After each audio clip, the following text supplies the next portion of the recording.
the real winners in the spaces in the future are going to be those that can scale up their businesses. Digital retail, data-driven decisioning, and really searching for what that end-to-end solution is for the consumer. Those are some of the changes. Product is still very important. Right. Customer experience is still very important. Yes.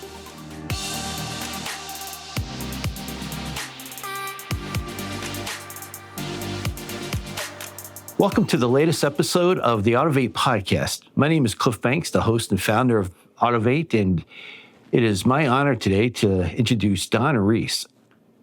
He is a longtime industry vet, going back to the Marooney days, back in Miami, Florida, and then on to AutoNation, and from there to Leap in the Midwest, and Vince Sheehy for a while before taking over and running Drive Time for Ernie Garcia. And Don has been a good friend for several years, and it's an honor to have you with us. Yeah, well, great. And today, now, the latest I should mention is Franchise Equity Partners, That's an correct. investor in dealerships. Yeah, which I hope was what we're going to talk about. That's what we're going to talk about the most, yes. But no, Cliff, it's such an honor to be here with you, and thank you for that. You and I, we've shared probably over 3 decades together in the industry, and among a lot of war stories and a lot of things, you've got a lot of great experiences, and so many people in the industry have followed you as well as myself, and it's guys like yourself that have kept this industry alive and growing and innovative, and we need more of you. Well, we're just tracking guys like you, and You've recently, in the last couple of years, 3 years now, Franchise Equity Partners, and you've done 2 big deals. Mm-hmm. Let's start there just on the whole dealer buy-sell market, because it's in flux right now a little bit. We're seeing we've had 3 years of record deals, number of transactions taking place at crazy numbers in terms of the amount of money being paid for stores. Yeah. Are we seeing that change? Are you guys seeing that? I think there are a lot of changes, and I want to give you a direct answer to your question in a second, but maybe let me back up a little bit and tell you about Franchise Equity Partners. You mentioned my background, and when I stepped down from Drive Time, which I stayed on the board 2 years after that, and Ernie's a wonderful man and a great company as well, and most of you may know that Carvana was incubated inside of Drive Times beginning in 2012, took it public in 17, and that's when I took over. And then I thought I was retiring. And we're glad you didn't retire. Yeah, and so am I, and my wife, by the way, as well. So that was part of the reason I think I got back in. And just a little bit about Franchise Equity Partners. It was founded by 2 former, our co-founding partners are 2 guys by the name of Mike Esposito and Scott Romanoff. Right. They had incredibly great, successful careers with Goldman Sachs. Right. Left Goldman in 2020, and much like myself, thought maybe they were going to retire. They're a little younger than me, and immediately thought, well, geez, we really want to get into something that is very non-traditional from a private equity. We function more like a family office, and so, but they landed on all things franchise, and primarily they led with automotive. And being the smart guys that they are, they reached out to auto folks, and then other verticals that we're in. We're also in quick service restaurants. We're in heavy equipment. We're in beverage, both alc and non-alc, consumer products and consumer home services that fall into the other category, and auto, obviously. Right. Yeah. And so, these other verticals, what we find is they all behave very similar to franchise auto retailer. Whether it's the franchisor or the OEM, they believe that there's going to be a lot of consolidation. Okay. They believe that the real winners in the spaces in the future are going to be those that can scale up their businesses. And to be honest with you, they really lean into more private equity like ours, which I'll explain to you our structure in a minute. Right. And, they really, most of them are not a fan of public ownership. And coming from, in the early days, late 90s, public companies, I get it, and they're great companies, but I think a lot of the OEMs and the franchisors are really would rather see the capital come from someone. Well, I know. I mean, just from my days at Wards, and we were writing about that often. Just that relationship that was sometimes, I don't want to say tortured, but it was there was always a question, from the OEMs in terms of how far do we want to let this? You had the franchise, or the framework agreements, which capped the number of franchises the groups could own. Yeah. Public groups, I should say. So what makes us a little different, our investment structure, we're minority. We will not take greater than 49% of investment in any unit. And we're an equity capital provider. We're passive. The OEMs and the franchisors really like their operating partners, and they would like to have equity capital to be able to grow. Right. And it's really intended to be more growth capital. I'll tell you in a bit about what our primary uses of our capital are. And so we're minority, we're passive, and we're permanent capital. So unlike a little bit of traditional private equity, we are in it for the long run. It's intended to be growth capital. We call it kind of the ride-along, tag-along with our operating partners. So that makes us a little different than traditional private equity. So and that model, too, probably is more attractive to the OEMs in terms of as they're looking at their whole retail network development and who they want owning their dealerships. I mean, you've got signifiking background in management at the dealership level. So from an investor, and then melding that with the investor mentality. Yeah, I think it is. We actually, in each of our verticals, we've got industry professionals in each of our, so we've got, folks right out of big, heavy equipment, whether it's John Deere, Caterpillar. We've got other leaders on our team that are in, beverage that may come out of Coca-Cola and other large companies like that. Same way with quick service restaurants, the same way on the consumer and home services products. So, we do have professionals. We were never intended initially to be what we would consider value-added, not a value-added investor. Right. But at the same time, what's happened is that because we're minority, at the request of our portfolio partners, if they want to leverage some of the experience and services that we may provide, it's totally at their request. Right. These are things that are not imposed on them. Right. And requested from them. Right. So again, those things I'm trying to distinguish a little bit what makes this, when you hear the word private equity, there's a little bit of the guard goes up immediately. Right. So, and by the way, I should mention that we're backed by our financial sponsor as a company by the name of HPS. HPS was around in the JP Morgan Chase days, probably, 12 years ago. It was a subsidiary of that, and two of the partners took it private, and they have about $120 billion of assets under management. And the initial round, they committed $1 billion to us to put it to work in the manner that I just described. And you've done 2 deals already. Yes. We've done 10 total deals. Right. We've done 2 in auto. Right. We've done 3 in restaurant. We've done 1 in beverage. We've done 1 in heavy equipment. And by the way, I can't tell you who it is right now, but one of our heavy equipment partners is an auto dealer. Okay. And you'll see that in a lot of these, a lot of auto dealers are looking to diversify. Most of their wealth is all in auto retail. Yes. So there's opportunity for them to diversify a bit in some of these other spaces that behave very much like auto retail. Right. And heavy truck or heavy equipment is one. Power sports, truck, all those things. Right. In terms of the deals that you did one with Parks, right, in North Carolina. The other one with Jonathan Sobel. Yes. And Jonathan used some of that capital to buy more stores, right? That's correct. So we have, our first deal was done with John Sobel. Right. John's a great guy. He doesn't brand his stores under but it operates under the name Georgica Auto Holdings. Yeah. And they have 15 rooftops. John's a great dealer and operator. He's also, oddly, many years ago, a former Goldman Sachs guy. Right.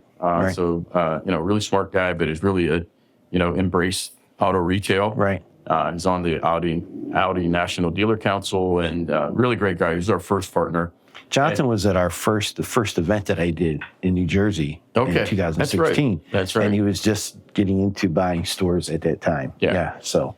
And then, so our second is the Parks Automotive Group based out of Charlotte. They're in South Carolina, North Carolina, and Virginia. They have 16 rooftops. So we have a total of 31 automotive rooftops. It's probably over $3 billion, maybe $3.5 billion in revenue. And we probably sell just under 40,000 cars a year, new and used, between both those platforms. Just worth noting here that, and we get asked the question all the time about what do you look for, and our operating partner. Okay. Well, not from a dealership. I was going to go down the brand, the OEM. But the operating partner is very important to us. Yes. And of course, the brands and the locations and all that. Sure. Primarily the operating partner, and we don't intend to have. And that's another thing that the OEMs like. We're approved by 18 OEMs. Okay. And we're not looking to. We don't want our partners in markets to compete with each other. So we're looking for operating partners in regions of the country with kind of iconic brands that we all know, and then regional brands that they've developed over the years of family ownership. Today, I mean, has the thesis for you changed from 3 years ago when FEP was founded in terms of investing in dealerships? I mean, obviously the model is the same, but in terms of which brands you're looking at, or in terms of what kind of returns? I'm really going to go back and ask you. First question you asked me. Yeah, okay, minutes ago, sure. But yes, the answer to that is yes. I think that what's really happened, in my opinion, the dynamic in the industry is the values of these brands and the values of these scaled up dealerships have grown dramatically. I think the last 3 years we've seen the largest earnings we've ever seen. True. Right. We've also in turn seen the largest values. I don't want to necessarily compare it to the NFL, but when you look at some of these, and you just saw recently this week that the NFL has opened up about 10% of ownership to private equity. And it's the first time they've ever welcomed institutional capital. Right. And the reason is that these values have gone up so much that, the check sizes are large. Right.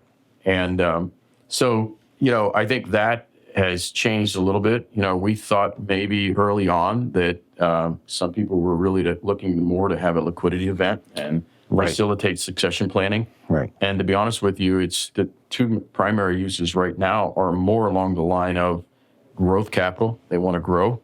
And, or two, they may have had other minority partners that we categorize as, there's usually in family businesses, there's more interested partners and less interested partners. Not that one is good or bad, but there's more interested and less interested. And because of the values, some of the less interested, maybe less involved partners now have an opportunity to have a liquidity event at the highest value. Right. And then it allows the other partners to grow and scale up the business. And so it's really, that's been another one of our primary uses. But going back to your original question, you asked me how the landscape has changed. And I don't know if it's changed much other than I think today's environment in terms of acquisitions, but I'm going to simplify it. I believe you're in auto retail, so let's talk auto retail specifically, and it does apply to restaurant and other stuff. You're either a buyer or a seller. Yeah. And so depending on which side of the fence you land on, so obviously if there's an equal number of buyers and equal number of sellers, it works. That's the marketplace. Right. And but we're seeing a lot of deal activity. And so and I put it in about 2 or 3 different buckets of, there's those that may have been out there maybe testing the market because we've seen the highest in the last 3 years we've ever seen. And now the froth has come off a little bit. Yeah. And so maybe, dealers are so smart and they're so active and resilient, and, most of them really want to buy at the very top sell at the very top or buy at the very bottom. Or near, versus near the top of the bottom. And so I think for those that may have maybe missed that window, a lot of them are saying, listen, I'm going to dig in and run the business. Now I may have gone from seller to buyer. Right. And then you have those, the average age of the franchise auto dealer, which is pretty high. Right. And it's only because, they love this business. They built it from ground up in a lot of years. And these folks are in their 70s and maybe 80s. Right. There's those that believe that we're going to go back to maybe more normalized, more of a, violently competitive market. And maybe things that may be imposed by the OEMs that took a bit of a break during the pandemic. Right. So for those reasons, they may say, listen, it's time, maybe I should sell the business. And they may not have a succession plan or whatever. So those, I think you see a lot of those buyers out there a lot of sellers out there right now. And, you still see a fair amount of acquisition activity, not as much as we saw among the public companies. Right. Well, and that's cyclical. Because, I think 14 and 15, we probably saw significant number. The public dealers are pretty active other than Sonic. And then for 4 years, it was Lithia was the only one that was active. Yeah. AutoNation, Asbury, they were selling. Yeah. It sounds like some of them may be back into that selling mode again. Yeah. For sure. I see not only selling, the reason I say you're either buyers or sellers, I think there's a lot of folks out there that are in the, what I would call rebalancing their portfolio. Well, yeah, sure. There's this brand that's maybe more hot and less hot, and so they're rebalancing their portfolios. Right. And that happens. A few years ago, AutoNation, I won't say which brand, but they offloaded all of a certain brand. Yeah. That just wasn't, it was, the relationship with the manufacturer was just so difficult that they just decided to cut bait. So as you said, you're reshaping, they're constantly reshaping that. Yeah. And a lot of times you buy a large group and there may be stores that you don't really want or you aren't interested in, or you have to sell something because, like Asbury with Lexus multiple times. Yeah. Buy the Lexus store and then they have to sell another one later on just to keep within the framework agreement. Yeah, exactly. I think that's the key word there is that oftentimes because they're subject to these framework agreements, that there's certain assets that they have to divest. Right. And so you're seeing a fair amount of that. I think there's always going to be a fair amount of deal activity out there. Right. But I do believe that, the next, years ahead, whether it's 5-10 years, is still going to be about consolidation. And, I really do believe that the winners in the space are going to be those that are able to scale up their business and leverage scale efficiencies. Right. And, I think that was the original plan of the publics. And, I'm not sure how well it's gone, but some have done well. I just don't want to put them all in one bucket. Sure. But at the same time, I think these regional dealers, and I do believe that these are regional brands and who've done a phenomenal job, that they have the ability to be agile and adapt and adjust faster and acquire and retain talent. Right. And I've said this in other things that I've spoken to in the past. I really believe the winners are going to be those that really advance further in talent and technology. So if you combine talent and technology in this business along with consolidation, is really where I think you can scale it up. Seems like talent may be tougher in some level. It is. I do think that there are positive things that came out from the pandemic years. And I think digital retail and a lot of other things that came about and total, mobility and connectivity and all those kind of things, I think those are going to continue. But I think it advanced us. Yeah, it did. Which I think at the same time, while advancing us, I think it's also, for the first time in a long time, attracted more younger type of talent that the industry needs. Okay. Well, that's interesting. Is there anything about the model today that gives you pause, or your partners, when you think about the future of the dealership? And, there's always been, every few years you get the round of the dealerships are going away, dealerships need to go away.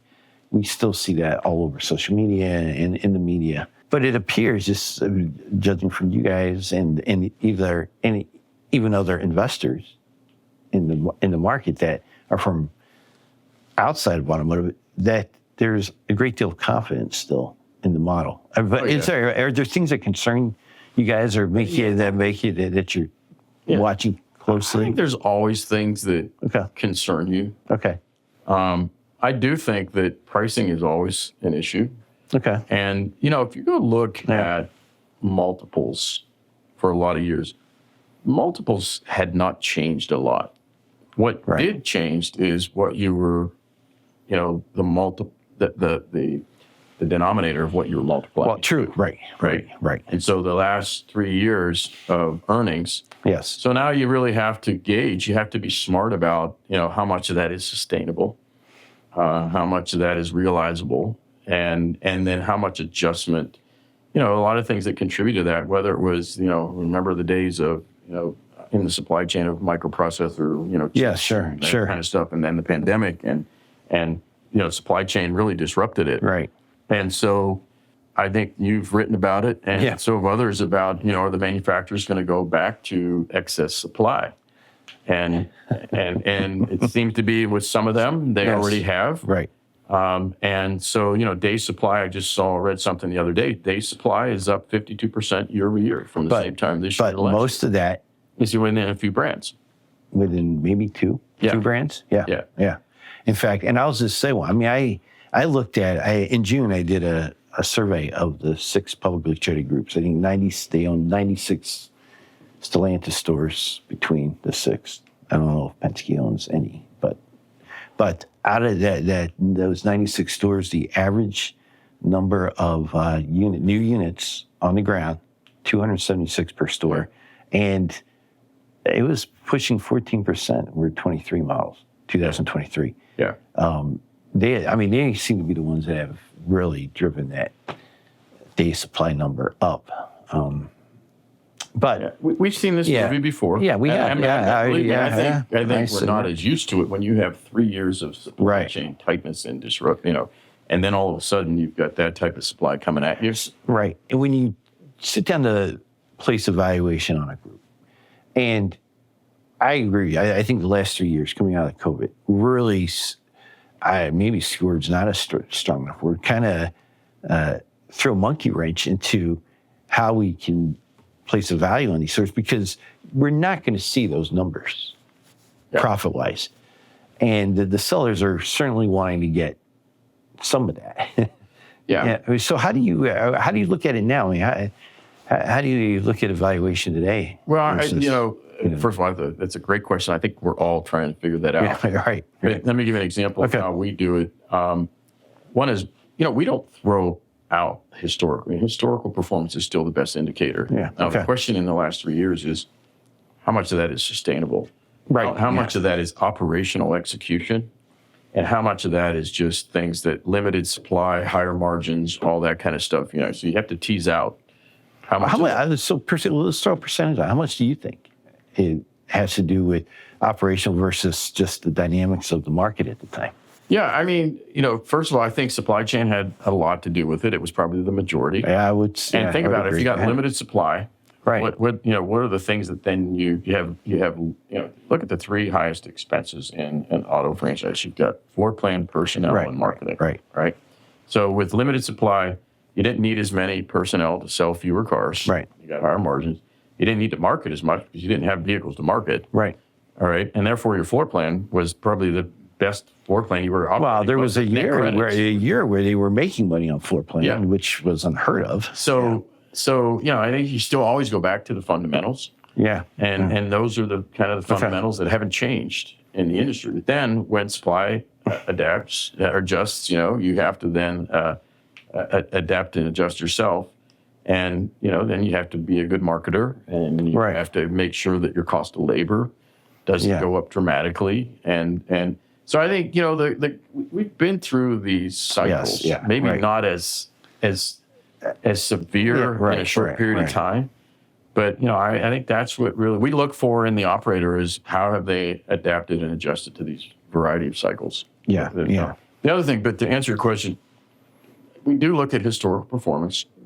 Everybody starts talking about normalization. I'm not sure really what is normal anymore. It's probably not the best choice of words, but we do what we call a bottoms-up analysis. Okay. So we basically take a combination of historical performance with key performance indicators, seeing that what is sustainable, if it's operational execution, and try to get to the bottom of that, and then at the same time project what we think the forward-looking pro forma looks like. Right. And then we, like I said, the multiples have not changed that much. Now there's some multiples out there for brands. I would say that, everybody wants a Toyota store. Everybody would like a Honda store. Of course, let's call the luxury brands like Porsche and Mercedes. Yeah, Mercedes. BMW and others. Let's put them aside for a second. Right.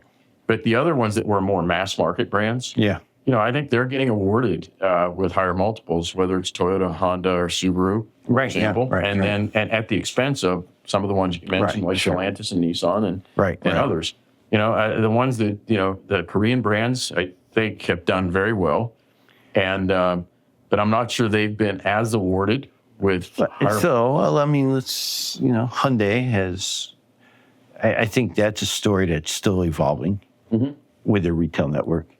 Judging from the vehicles that are being produced, it's phenomenal. But I think there's some other challenges with that brand that we aren't that probably haven't made it to the press yet. But how important to the multiple is the leadership of the manufacturer? Yeah, and maybe even the individual leadership, personal leadership. Yeah, I mean, at the very top of the OEMs, it's going to sound kind of crazy. I don't pay as much attention to that. Okay. I mean, and I think they're all good people, but they all have different demands of what they're trying to get accomplished with their brands. Right. So they kind of recirculate. You take a look, Jose came out of Nissan, now he's in Hyundai. Joe Everhart came out of Mercedes, he's now in JLR. Right. Yeah. So product is king. Okay. We actually like the mass market brands. Mm-hmm.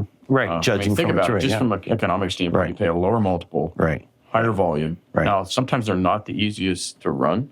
Right. But at the same time, we like the mass market brands. Right. And look at today. I think the two biggest issues. I've been saying it for a few years. Affordability is still a major issue out there, and so the brands that still have an entry level vehicle, whether it's a sedan or small SUV. Right. I just read something yesterday that said 1 out of 4 vehicles right now, because of affordability, are in that segment. Well, not necessarily a sedan, but the small CV, and that's an incredibly competitive segment. You think about what General Motors and Chevrolet for sure has put out with the Trax and the Trailblazer, did phenomenal vehicles, and even the Equinox the 2025 Equinox, which isn't but that's a phenomenal vehicle. And you have Toyota and Honda, with their offerings and Mazda. I mean, those are just. I mean, you think about how that market has evolved. It's from a cheap vehicle to now one with a lot of bells and whistles you can get for $25,000 to $30,000, still pushing that affordability boundary, but yet. So I think we'll probably, to your point, see those vehicles really, I think, become more popular. Yeah, and of course, the challenge we really like those that have heavy truck presence. If you start to look, the average transaction price on large pickup trucks, whether it's F-150, Silverado, where these are $65,000 vehicles plus. And they're still selling a ton. Yeah, but just a little bit more about how we do it. So our team. By the way, I should have mentioned earlier. I mentioned Mike and Scott. Our part. Mark Lenave is. Yes. Mark's been in the industry for a lot of years. Yeah. He's 15 plus with General Motors, leading sales and marketing. Did the same thing with Ford Motor Company, where he ended his OEM career. Mark had reached out to me in the early days. We at FEP were celebrating our 3-year anniversary. We started in September of 21. And Mark is the chairman on our team, right? And I lead the auto vertical. Mm-hmm. I mentioned we have other guys in our other verticals, but we have an M&A team and a deal team. Now we're close to just under 30 people. Really young, bright people that do a lot of this modeling. So another thing we didn't really anticipate, that our current partners reach out to us. We kind of function as their deal team or their M&A team, right? Okay. In my days of doing this as a dealer, we called it after school work. We ran the business all day, every day. And then you looked at the acquisition stuff, the M&A stuff, after school. Right. And now they can lean into us, and we've probably modeled over 400, 500 deals, and got pretty good at it. Yeah, I would imagine.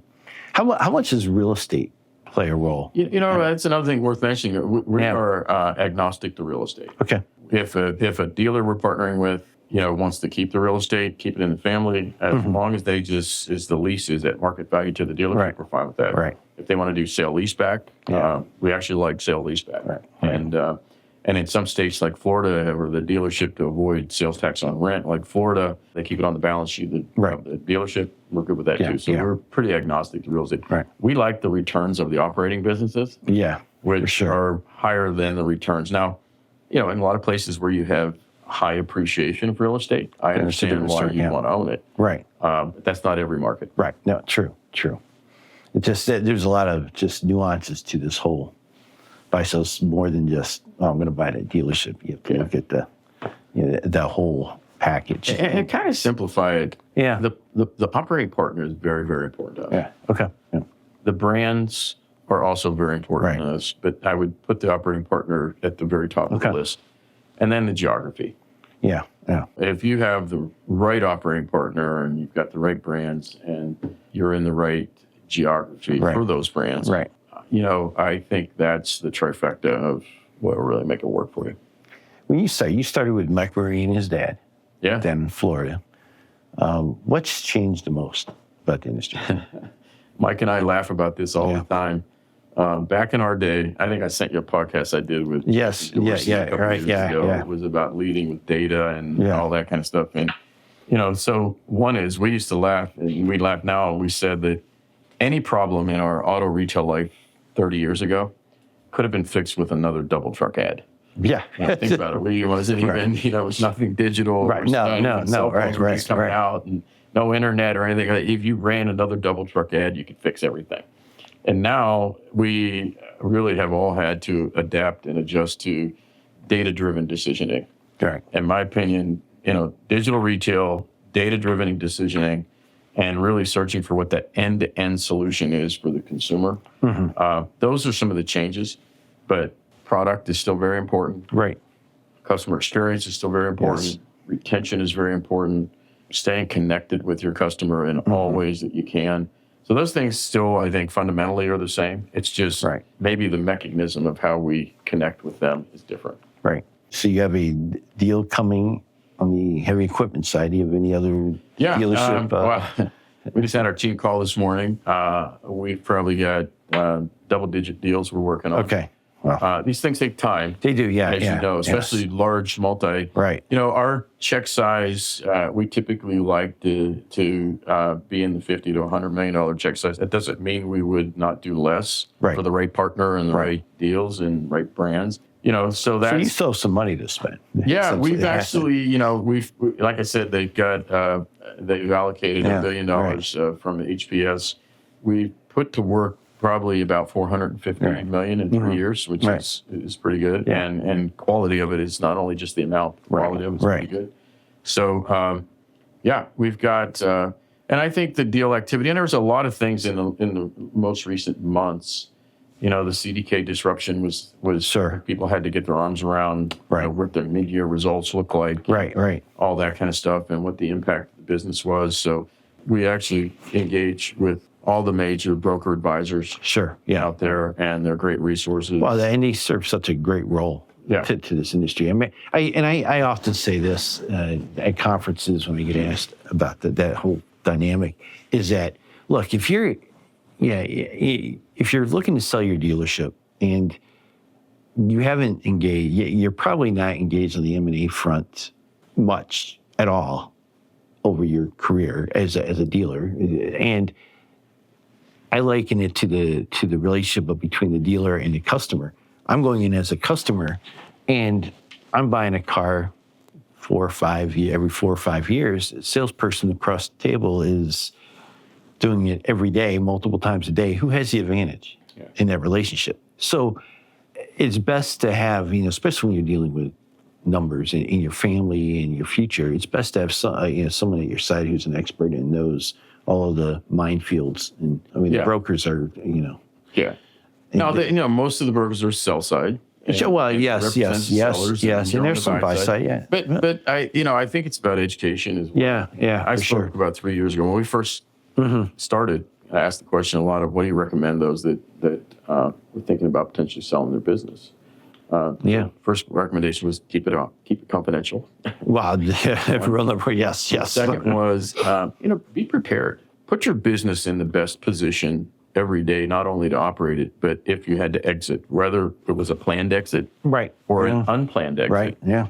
And, put yourself in the best, be prepared. And some of the things like, get a quality of earnings from your CPA firm, therefore get your real estate appraised as, some of these appraisals are not good for that long. No, right, yeah, get it on a regular basis. So if you've got your real estate appraised, you do a quality of earnings, and all of a sudden, for whatever reason, you choose to sell your business or test it, put it on the market, or for some, unplanned reason, you have to sell it. You are in the best position from a preparation standpoint. Right.